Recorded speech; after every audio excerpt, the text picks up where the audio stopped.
এক গ্রীষ্মের দুপুরে একটি ছোট্ট পিঁপড়ে নদীতে জল পান করতে গিয়েছিল। সে একটি ঘাসের পাতা বেয়ে নামতে নামতে প্রায় জলের কাছে পৌঁছে গিয়েছিল, কিন্তু হঠাৎ তার পা পিছলে গেল আর সে সোজা নদীর জলে পড়ে গেল। স্রোতের টানে পিঁপড়েটি হাবুডুবু খেতে লাগল। এদিকে কাছেই একটি গাছের ডালে বসেছিল এক দয়ালু ঘুঘু পাখি। পিঁপড়ের বিপদ দেখে তার খুব কষ্ট হল। সে তখনই ঠোঁটে করে একটি শুকনো পাতা নিয়ে এসে পিঁপড়েটার কাছে ফেলল।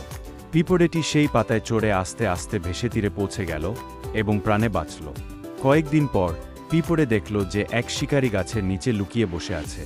সে হাতের ধনুক তাক করে ঘুঘুকে শিকার করার প্রস্তুতি নিচ্ছে। উপকারী ঘুঘুটির বিপদ দেখে পিঁপড়ে আর চুপ থাকতে পারল না। সে ছুটে গিয়ে শিকারীর পায়ে জোরে কামড়ে দিল। হঠাৎ ব্যথায় শিকারীর হাত কেঁপে গেল, ফলে তার ছোড়া তীর লক্ষ্যভ্রষ্ট হল। তীর ঘুঘুর গায়ে লাগল না, আর এই সুযোগে ঘুঘু দ্রুত উড়ে পালিয়ে গেল। পিঁপড়ে আর ঘুঘু দুজনেই একে অপরের উপকার করেছিল। তারা বুঝতে পারল, দয়া ও উপকারের মূল্য কখনোই বৃথা যায় না।